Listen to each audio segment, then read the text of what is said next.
So I'm really curious, when looking at me, do people think I am a peacenik or am I a jangju? Because I love wars. It may sound crazy, but I'm really into jang. But wars are of two kinds. I don't really want to go to the gory ones. Yes, there are the gory ones, but there are the vakri type of wars. And for those who don't know what vakri type means, it means the other type. And I would like to talk about the other type of wars with you, because I may not have taken part in wars, but I have seen both kind up close and personal. So if you really want to know what I like about wars, let me tell you.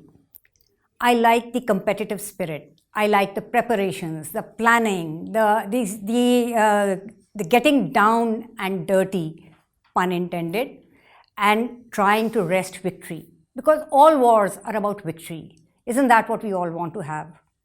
And these are the wars that I have seen, especially the two wars that I want to talk about. I've seen them as and when they happened.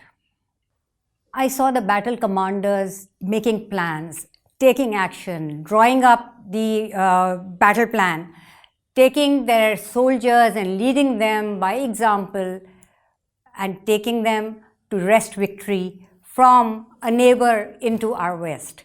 And isn't that the neighbor that, excites passions and competition? We are always looking to come up on top and win from our western neighbor. Now, please notice that I'm not using deliberately the word adversary or enemy, because that's not what these wars were about. These wars were about coming on top and trying to get the better of the other, or trying to do better than the other. So I'm not calling the other as the enemy or adversary, despite the fact that a whole army battalion was the one against which our foot soldiers, our community mujahids, actually took part in the war. The first of these wars was actually fought in 2009. And no, please don't look at your history books, because you will not find it there yet.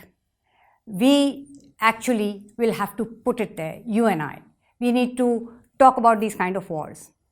And I know that my introduction as an environmental journalist probably is making you wonder that where am I going with this? But just bear with me. I've never been a war correspondent, so I have not written about or spoken about wars, but these are the wars that I want to talk about. And I would like to give them a title of Green Wars. This is when it started, when an Indian battalion got down into the forest of Assam, and they walked away with a very, very coveted prize. This happened in 2008. Now, our mujahids couldn't let that happen. We needed that prize. We wanted to get that prize for ourselves. So they boarded their boats in July 2009, and under the commanders with very, very motivational nara, if you want, slogans, which could be like a battle cry. They boarded their boats, armed with their ammunitions, they went out and they won that prize back for themselves.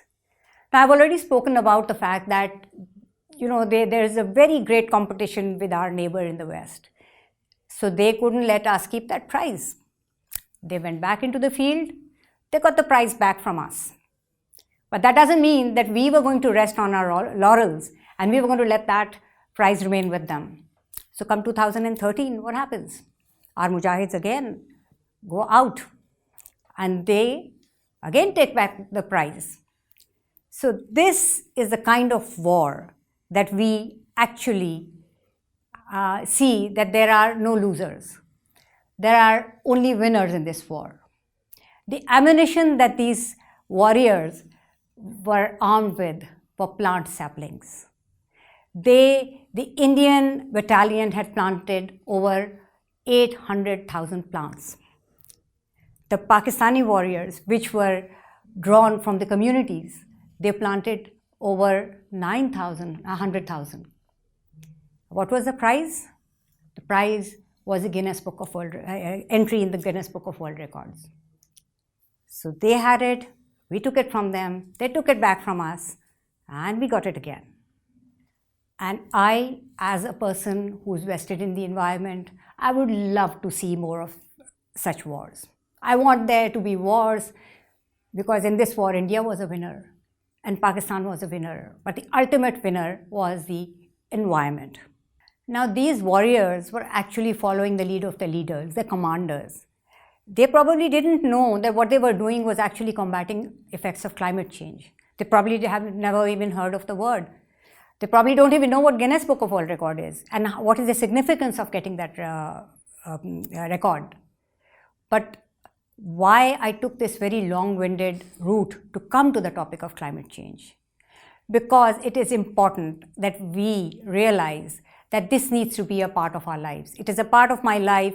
It is a part of your life. It needs to be a part of your life the way these soldiers, these warriors, these green warriors have made it a part of their life without even knowing about it.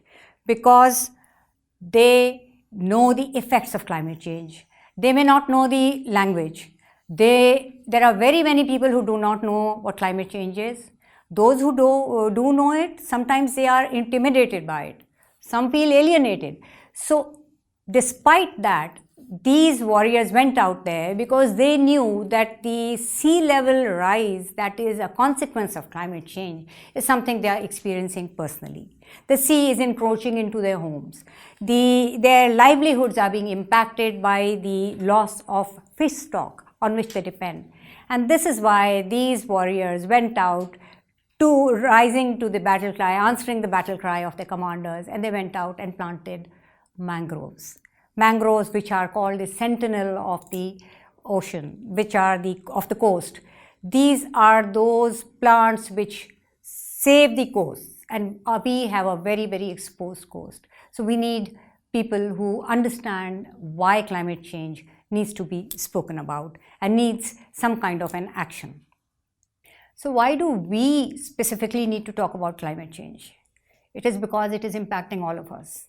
You know, there are almost 200 countries in the whole world. To be specific, 195. And for the past decade, we have hovered in the top 10 list of countries which are highly or most threatened by the vulnerabilities which climate change brings to us. So we cannot shy away from talking about it, or rather we need to talk about it, we need to make a noise about it. We need to understand it. We need to understand it, we need the conversation to go across the board. We need to pop up the volume.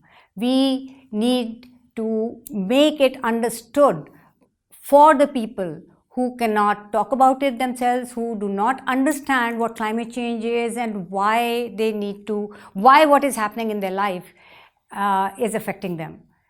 Because the herder in Balochistan, when he goes out, he cannot understand why he has to go further and further to get food and fodder and water for his animals.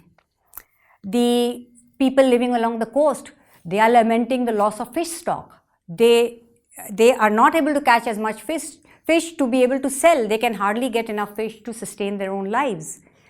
The people in the glacial area, in Gilgit, in Chitral, they cannot understand why the glaciers are becoming killers for them.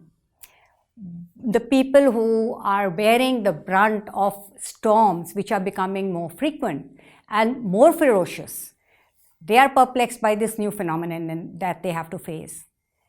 And then there are those desert dwellers of Tharparkar, of Cholistan, who are moving from one shrinking watering hole to another. You look at the farmers in Punjab who are holding their head in frustration and desperation when they see their lush green fields lashed by wind and hail and rain, which is off-season. So they don't know whether to put a tag of climate change on this. They don't know what to name this phenomenon, but they are nevertheless affected by it. So who is going to bring them relief? Who is going to listen to their woes? Who is going to take action to address the dangers which they are facing? You and I. We have to be their voice. We have to make it a part of the conversation. We have to raise this conversation. We have to make our voices heard. We have to take it to the policymakers. We have to make sure that they hear us and they understand us. Overwhelming people with the jargon, we need to make them aware of what climate change is, what its impacts are going to be, because people are unaware, and not just unaware, they are unprepared to deal with them. Like the people in Karachi were in 2015 when the heat wave came, and almost 3,000 people died within the space of 3 days, which has never happened. We didn't know what was hitting us. So this is why we need to bring people on the table. And what is going to take? It's going to take making the whole issue political. So if I say, let's make climate change political, let's play politics, does it sound nasty?